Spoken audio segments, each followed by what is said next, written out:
ప్రేక్షకులందరికీ నమస్కారం అండి. ఈరోజు ఒక స్పెషల్ టాపిక్ అన్నమాట. ఏపీ తెలంగాణలో చాలామంది ప్రస్తుత సిద్ధాంతులు ఎవరైతే ఉన్నారో వీళ్ళు మిమ్మల్ని అందరినీ ఒక రకంగా భయపెట్టడంలో ఈశాన్య మూత ఒకటి. సో నిజంగా అసలు పురాతన శాస్త్రాల్లో మనకి ఈశాన్య మూత గురించి ఏం చెప్పారు అండ్ ప్రస్తుతం ఏం పాటిస్తున్నారు, ప్రస్తుత సిద్ధాంతులకు ఏమర్థమైంది అనే ఒక టాపిక్ తీసుకొని టోటల్ డీటెయిలింగ్ ఇన్ఫర్మేషన్ నేను ఈ ఎపిసోడ్లో మీ అందరికీ చెప్తున్నాను. So stay tune to our channel.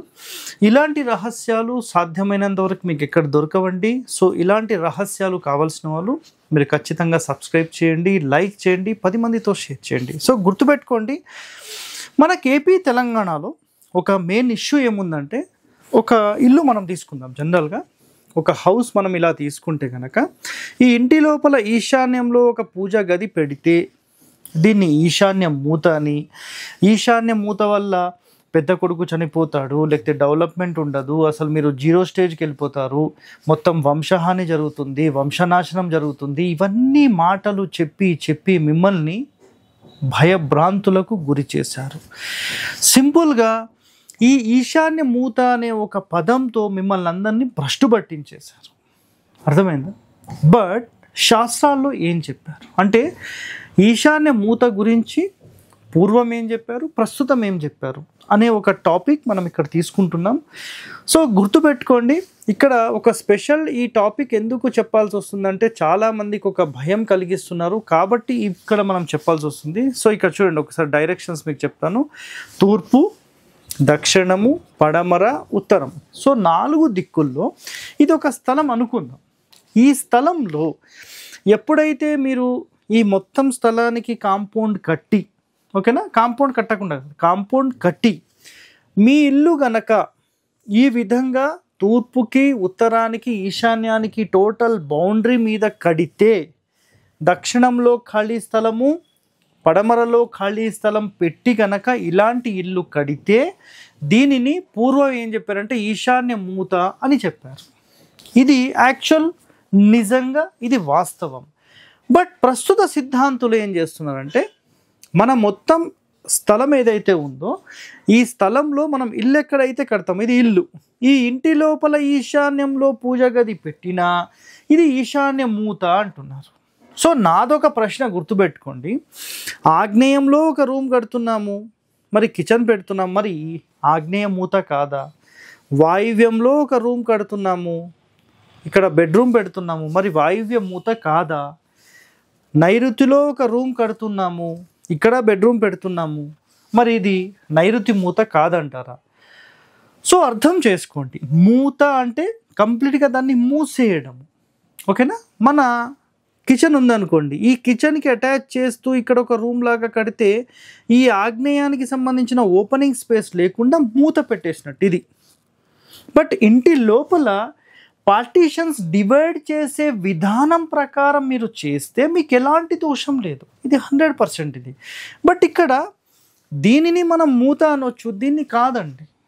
మనం ఈశాన్యంలో, అసలు మన ఇంటికి సంబంధించిన ఈశాన్యంలో పూజ గది పెట్టడం నంబర్ 1.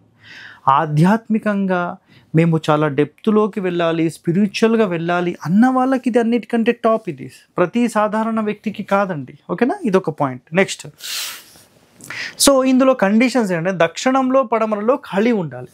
ఇదిగోండి, దక్షిణంలో పడమరలో ఖాళీ ఉండాలి, ప్లస్ ఈశాన్య పూర్తి గోడకేసి కట్టాలి. ఈశాన్యంలో అసలు ఖాళీ అనేది ఉండొద్దు, హద్దు మీద కట్టడం, దీనిని ఈశాన్య మూత అంటారు. మరి ప్రస్తుత సిద్ధాంతులు ఈశాన్యంలో పూజ గది మూత అంటున్నారు. మరి ఇది ఎక్కడి నుంచి వచ్చిందో, ఏ శాస్త్రంలో రాసిందో, సొంత కవిత్వాలన్నీ బయటికి తీసుకుని వస్తున్నారు. 1/9 పార్ట్ మ్యాండేటరీ ఉండాలి అన్నాం. అంటే ఒకవేళ గుర్తుపెట్టుకోండి సార్, అసలు ఈశాన్యం వైపు జరిపి ఇల్లు కట్టరు కదా అంటే, శాస్త్రాల్లో చెప్పింది అయితే క్లియర్ కట్గా ఒకటే ఒక వర్డ్.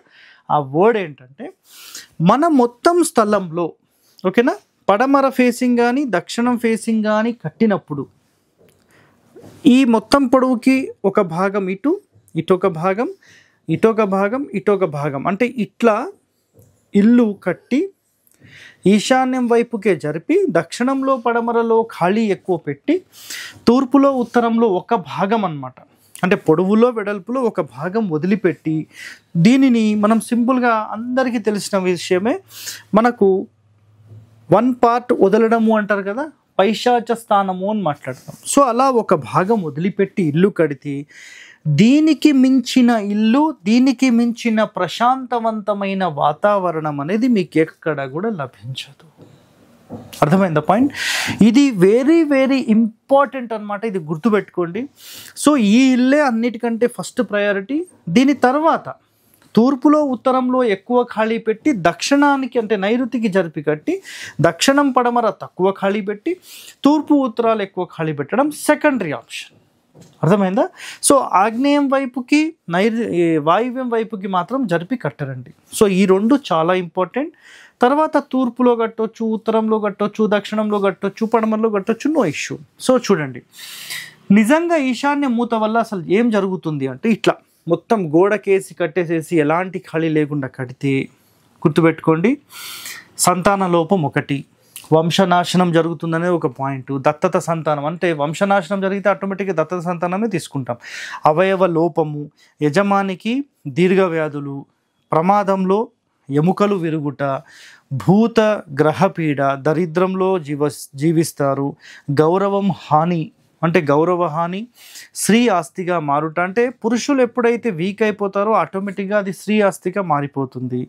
నెక్స్ట్ పురుష బలం తగ్గును అంటే ఇలాంటి దాంట్లో ఏమవుతుందంటే ఈ పడమర దక్షిణం ఖాళీ పెట్టడం వల్ల ఆడవాళ్ళు బలవంతులుగా మారి ఇక్కడ మగవాళ్ళ కంప్లీట్గా వాళ్ళు వీక్ అయిపోతారు.